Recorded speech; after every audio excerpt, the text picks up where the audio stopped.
Alright guys, welcome back to the channel. This is the last game that I played as captain for the season.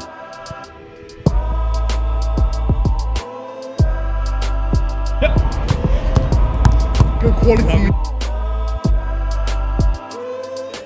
On match day 28, we played at home against Xixona, a team that we beat away 6-0. Now Xixona are one of the weakest teams in the league, and with our past performance and result against the team, we expected to win this game. However, as we know in football, you don't get what you expect, you don't get what you deserve, you get what you work for, and you get what you make happen. So this was an interesting match as I stepped onto the pitch as captain, also playing in that CDM role. The way that we started the game was quite scrappy. I intercept the ball here and just get my toe on it, could do better to keep the ball and help us to keep possession. Rory then chases the ball down the channel and manages to keep it in play, not allowing the opposition to have a throw in an advanced area.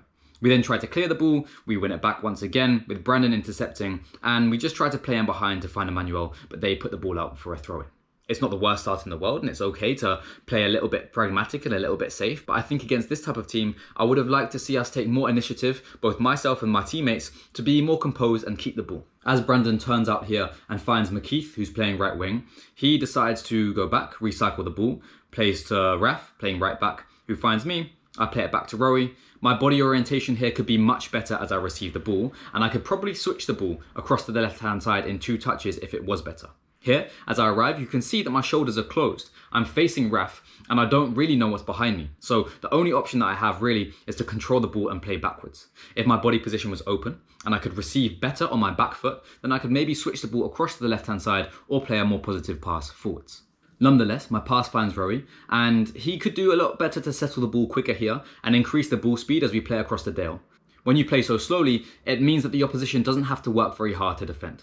Nonetheless, John does well to take the ball, turn, drive forwards and combine with Andrew.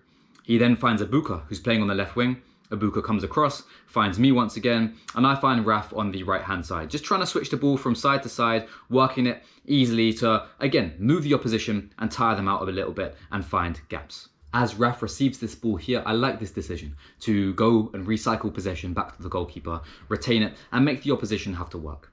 Dell then receives the ball in that left centre-back position, and I think he could be a little bit more composed here to either find me or to find one of the left-sided players. Instead, I think we get a little bit bored and he plays a little bit of a hopeful ball into midfield. Now this is again where we could be more brave, more intentional. Rory could turn out and find our goalkeeper and recycle it again, but again, it's a little bit of a nothing ball into a hopeful area. They pick up possession and Brandon does well to recover it.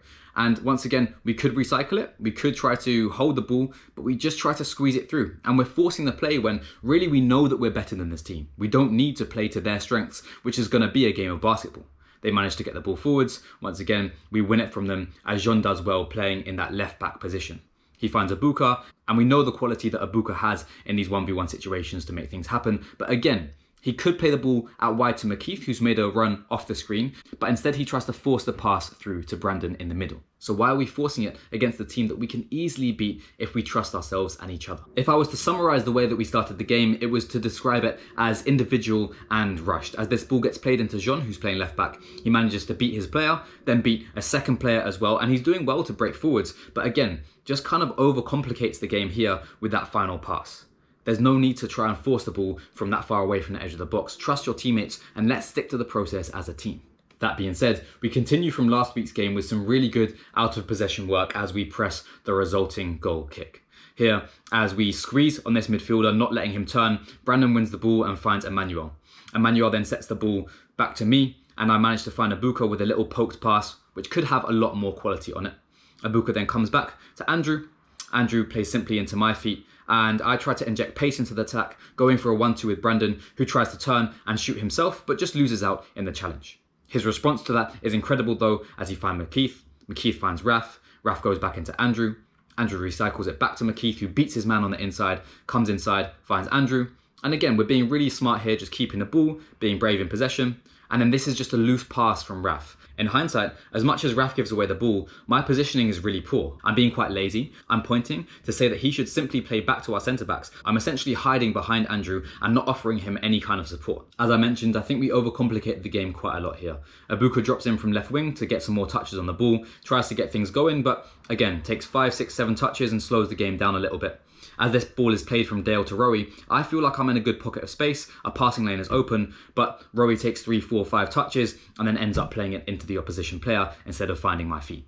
As with most of the games so far this season, in the moments that I have got frustrated at my teammates, I've really lacked the focus on my own individual job. As this ball is played into midfield here, and I barely have to move to intercept it, my first touch is loose, and my second touch is poor as I try to find Ibuka through the lines. We get lucky with a little ricochet. Ibuka then plays a lovely pass into Emmanuel, who turns, beats his man, finds Ibuka once more, who tries to make space for the shot, and then it falls to McKeith, who just strikes his shot straight at the goalkeeper. As much as I'd say that we definitely weren't controlling the game, we were still creating chances here as Brandon turns in midfield, plays a lovely ball over the top to Ibuka. Now the opposition team are recovering. Watch this piece of supporting movement by Andrew. He's there to support the first ball, and then he runs away, creating that passing lane into McKeith, who kills the ball with his first touch, beats one man, shifts the ball past the second, and then strikes the ball at goal, just narrowly going wide. As much as I was frustrated with the way that we did not control the game, my performance was far from perfect myself. As this corner is whipped in and the ball pops out, I need to do a lot better to either settle that second ball or make sure that I'm playing into an area that is less dangerous. I try to find Rowie on the right. Jean does well to cover across and Raf does really well to recover. I've then dropped into that left centre back position. Jean makes a brilliant recovering challenge, allows me to step onto this ball and punch this pass between the lines. I'm glad that we've managed to recycle the ball, and I try to support Ibuka on the left as I peel and arc my run to stay onside, creating the space for him to attack on the inside. He comes inside and tries to strike, but just doesn't catch it correctly. This was probably our best play of the first half as Jean finds Brandon. Brandon very simply finds me. I very simply find Raf on the right hand side, who takes a positive touch inside the pitch and injects some more pace into the attack, going for the 1-2 with Emmanuel. Emmanuel just slows the game down a little bit and ends up playing the pass behind Raf. As much as we were definitely let off the hook here with the poor quality of the opposition on the counter-attack, the in-possession work before that was a lot better, trusting ourselves and playing a lot more simply. Again, towards the end of the second half, Ibuka started to run riot against the opposition team as Jean wins the first and the second ball here by himself from the opposition free kick, plays Ibuka in. He glides past one player, takes it past a second, but gets taken out, and the opposition player gets a yellow card as he deserves. Just a few minutes later, we regain possession in the opposition's half. Ibuka gets on the ball, beats one, beats a second, and gets taken out once again. A really good opportunity for a free kick. As I was stepping over this free kick, a few different thoughts were going in my mind. I knew that I had one technique which has a lot of dip and swerve on it, but I hadn't practiced it in a while, and it's honestly very inconsistent. I felt that in this moment of the game, I just wanted to get the shot on target and help our team to build momentum. Instead of trying to knuckle the ball, I decided to go for inside of the foot and use curl to beat the wall and try to beat the keeper. You can see that it's a decent strike, but doesn't quite have enough power on it to beat the keeper from that distance. The danger of disrespecting an opposition team is that you can do things like this where you hand over chances to the opposition here as we make playing out of the back a lot more difficult than it has to be and give the ball away to the opposition in our own third. I jump out to press the ball, not letting him get past us and clearing it. But I think this was a good example of how we really weren't setting standards for ourselves. Emmanuel then plays the ball out to Ibuka, who is really nice and direct, beats again another player and finds McKeith. He just allows the ball to run behind him and we're not able to continue the attack. With our poor decision making playing out of the back, you can see how frustrated I am here to not receive the ball. Looking back at my body language here, I feel a bit embarrassed. I'm clearly very frustrated at the fact that I don't receive the ball, but I need to get my head out of my arse and just go and receive it off Dale again. So I do that, I turn and punch the ball between the lines to find Ibuka, who turns himself and plays the ball out wide to McKeith. McKeith is then nice and patient, drawing his defender in, waiting for a piece of movement ahead of him, which Emmanuel gives him. Emmanuel keeps the ball in play and sets the ball back to Raf, who's in a really, really good supporting position. Raf then whips the ball in and the opposition make an absolute meal of it, giving away a penalty. Dale then comes up from centre back, grabs the ball and decides that he wants to take it. He then steps up and finishes in a very cool manner past the goalkeeper, sending him the wrong way. Now we're 1-0 up and we go in at halftime thinking that the second half should be fairly straightforward now that we've finally scored.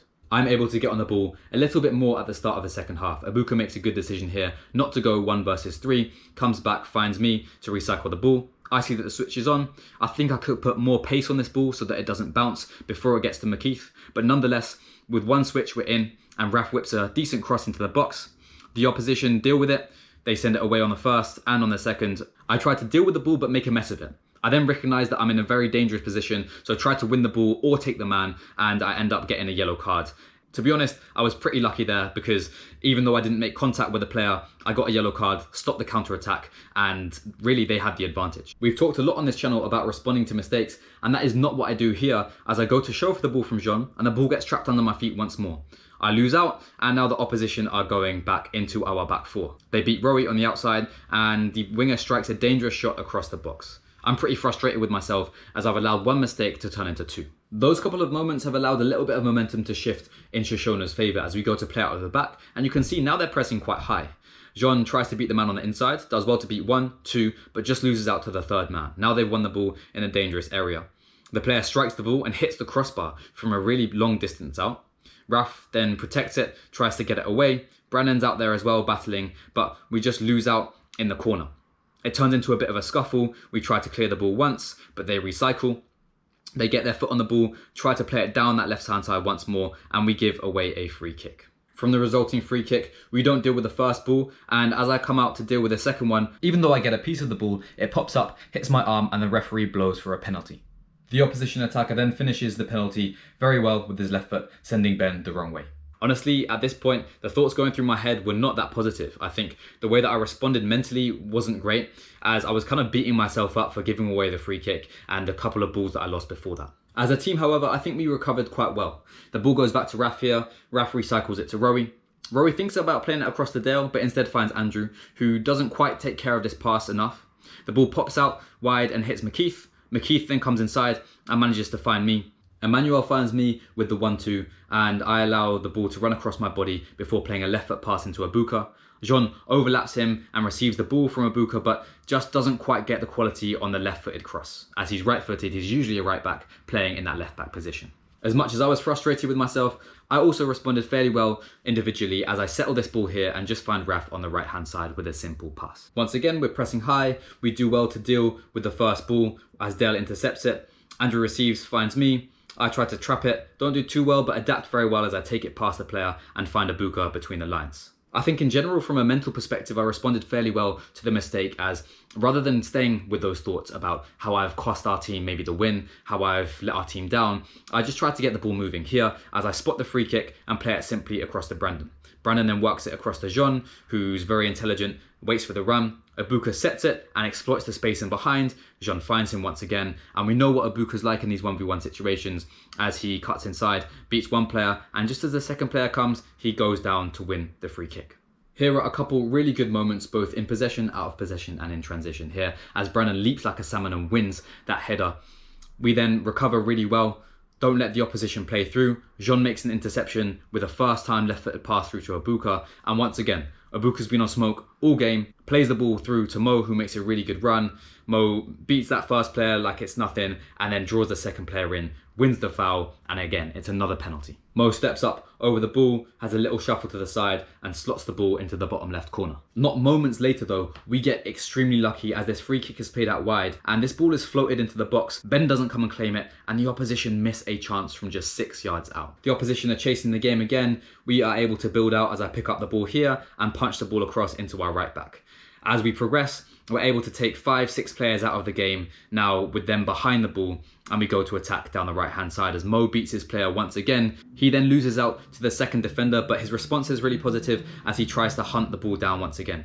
Brandon steps in from midfield, Andrew pinches from the side, and they make it really easy for me to win that ball. I set it to Andrew, and Andrew takes a really smart decision here just to recycle the ball. We're 1-0 up, we play back to our goalkeeper, and now we can play our football. Dale just loses out as he doesn't quite check his shoulders on the half turn, but it pops out to Abuka, who finds Jean, and Jean settles the ball and chooses to go long and direct, hitting Emmanuel.